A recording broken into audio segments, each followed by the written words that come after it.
Hello, good morning. आज हम tense के बारे में पढ़ेंगे। टेंस टेंस तीन प्रकार के होते हैं, तीन टाइप्स होते हैं। प्रेजेंट टेंस, जिससे हिंदी में अर्थ होता है वर्तमान काल। पास्ट टेंस, इसका हिंदी में अर्थ है भूतकाल। तीसरा जो टेंस है वो फ्यूचर टेंस, इसका अर्थ है भविष्यकाल। तीनों में चार चार टाइप्स के होते हैं, तो टोटल हमारे टेंस हो गए हैं 12 यानी 12। आज हम प्रेजेंट टेंस के बारे में पढ़ेंगे। प्रेजेंट टेंस में जो फर्स्ट टेंस है वह है प्रेजेंट सिंपल, या हम इसे प्रेजेंट इनडेफिनेट टेंस भी कह सकते हैं। दोनों का मीनिंग्स एक ही है। और उसमें प्रेजेंट इनडेफिनेट टेंस में जो सेंटेंस की जो फॉर्मेशन है उसमें सबसे पहले सब्जेक्ट आएगा। सब्जेक्ट के बाद वर्ब की फर्स्ट फॉर्म और उसके साथ एस या ई एस, और उसके बाद में ऑब्जेक्ट। और वर्ब के साथ एस या ई एस केवल उसी समय आएगा जब हमारा जो सब्जेक्ट है वो थर्ड पर्सन सिंगुलर हो। और थर्ड पर्सन सिंगुलर में ही, सी, इट या कोई नाम होता है, वो ये सभी जो है थर्ड पर्सन सिंगुलर के अंतर्गत आते हैं। तो जैसे हम सेंटेंस से समझेंगे, एग्जाम्पल से हमें समझ में आएगा। राम ईट्स अ मैंगो, यानी राम एक सिंगुलर है, राम एक वचन है। इसी कारण से हमारे वर्ब के साथ जो है एस आया है। दूसरा हम सेंटेंस समझे, जैसे वी ईट अ मैंगो। यहाँ हम देखते हैं कि वर्ब के साथ एस या ई एस नहीं है। इसका रीज़न क्या है? क्योंकि हमारा जो सब्जेक्ट है वो प्लूरल है, बहुवचन है। इसी कारण से यहाँ एस नहीं आया है।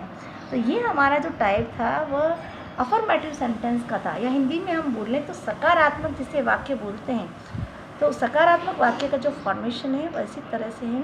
जो नेगेटिव सेंटेंस होते हैं, तो नेगेटिव सेंटेंस में हेल्पिंग वर्ब लगता है, और हेल्पिंग वर्ब है डू और डज।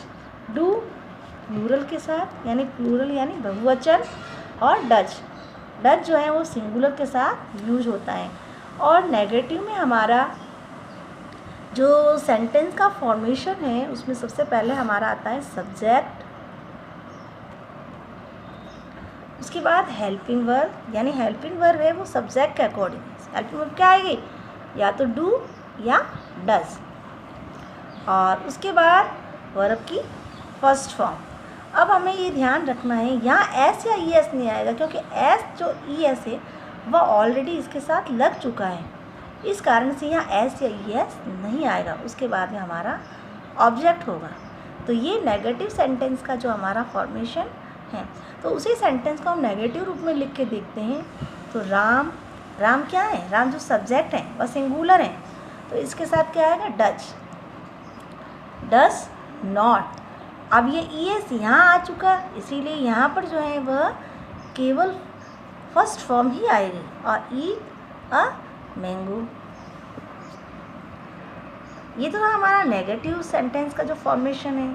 तो सेंटेंस अगर देखें तो तीन टाइप से होते हैं। एक होता है इंट्रोगेटिव सेंटेंस। इंट्रोगेटिव सेंटेंसेज को हम, जिसे हम बोलते हैं कि जो प्रश्नवाचक होते हैं वो, तो इसमें इनके जो आंसर्स हैं वो यस या नो में होगा। जिसका जो फॉर्मेशन होगा उसमें सबसे पहले हेल्पिंग वर्ब आएगी। यानी इंट्रोगेटिव सेंटेंस में दो टाइप से होते हैं। एक का आंसर हमें यस नो में होता है, और दूसरे का जो है सिंपल रूप में होता है। तो जो इंट्रोगेटिव सेंटेंस है, इंट्रोगेटिव सेंटेंस में जो सेंटेंस का जो फॉर्मेशन है वो इस टाइप से होगा। इसमें सबसे पहले आएगा सब्जेक्ट से पहले हेल्पिंग वर्ब, सब्जेक्ट के अकॉर्डिंग, यानी जो सब्जेक्ट है उसके अकॉर्डिंग उसका जो हेल्पिंग वर्ब लगेगा वो पहले आएगा हेल्पिंग वर्ब, फिर सब्जेक्ट।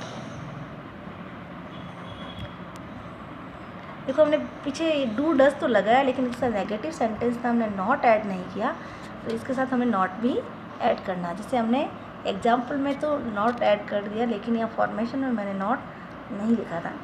तो हेल्पिंग वर्ब, उसके बाद सब्जेक्ट, और फिर वर्ब की फर्स्ट फॉर्म, और साथ उसके बाद में ऑब्जेक्ट, और फिर ये क्वेश्चन मार्क। इसी सेंटेंस को हम इंट्रोगेटिव जो है फॉर्मेट में लिखते हैं। तो क्या था? जैसे Ram does not eat a mango, यानी नेगेटिव रूप में है। नेगेटिव का भी अगर हम इंट्रोगेटिव बनाएं तो अगर नॉट है वह नॉट अपनी जगह पर ही रहेगा। तो जैसे हम लिखते हैं इसको, जैसे राम, उसी सेंटेंस को अगर हम इंट्रोगेटिव फॉर्मेट में लिखें तो क्या आएगा? सबसे पहले does Ram eat a mango. इस जो इंट्रोगेटिव सेंटेंस बना, इसका मीनिंग है कि क्या जो राम है वो आम खाता है। अगर इसे नेगेटिव में भी लिखें और क्वेश्चन भी हो तो उसमें क्या होगा? डज राम, तो नॉट अपनी जगह ही रहेगा, नॉट ईट अ मैंगो। यानी दोनों ही सेंटेंस जो है हमारा इंट्रोगेटिव है, प्रश्नवाचक है, लेकिन दोनों में फ़र्क ये है, पहले प्रश्न में ये पूछा गया है कि क्या राम आम खाता है, दूसरा है कि क्या राम आम नहीं खाता है। यानी दोनों ही जो सेंटेंस है इंट्रोगेटिव है और दोनों में ही स्टार्ट किससे हुआ है? हेल्पिंग वर्ब से हुआ है। देखो इंट्रोगेटिव सेंटेंस में 2 टाइप्स के होते हैं। जैसे एक टाइप हो गया जो हेल्पिंग वर्ब से स्टार्ट हो, और जो दूसरा टाइप होता है वो है WH वर्ड से। हमारा जो भी क्वेश्चन है वो WH वर्ड से स्टार्ट होता है। तो पहले WH वर्ड और बाकी जो पहले हमने फॉर्मेशन लिखा वही फॉर्मेशन वापस आएगा। उसके बाद हेल्पिंग वर्ब और उसके बाद सब्जेक्ट, फिर वर्ब की फर्स्ट फॉर्म प्लस ऑब्जेक्ट, ये क्वेश्चन मार्क। तो अगर इसी को हम लिखें WH वर्ड से, जैसे ये जो सेंटेंस था कि क्या राम मैंगो खाता है, तो अगर WH वर्ड से अगर क्वेश्चन बनाएंगे तो क्या होगा कि राम क्या खाता है। तो उसमें सबसे पहले क्या आएगा? जैसे राम क्या खाता है लिखे तो व्हाट, फिर राम, अगर राम के अकॉर्डिंग लिखे तो उसके साथ हेल्पिंग वर्ब क्या लगेगी? डज। तो व्हाट डज राम ईट, ये क्वेश्चन हो गया। इसका मीनिंग ये हुआ कि राम क्या खाता है। तो यानी इंट्रोगेटिव सेंटेंस 2 टाइप्स के होते हैं, एक तो WH वर्ड से स्टार्ट होता है और एक हेल्पिंग वर्ब से। जो अगर हम हिंदी में इनका अगर अर्थ बनाएं तो जो WH वर्ड से स्टार्ट होता है तो उसमें क्वेश्चन वर्ड बीच में होता है, और हेल्पिंग वर्ब से जो भी सेंटेंस स्टार्ट होता है तो उसका जो क्वेश्चन वर्ड है वो स्टार्टिंग में होता है। आज हम इतना ही पढ़ेंगे और इससे आगे का हम अगले क्लास में पढ़ेंगे। जितना भी पढ़ाया गया है उसे वापस आपको रिवाइज़ करना है। जितना आप इसे रिवाइज़ करेंगे उतना ही आपको समझ में आएगा।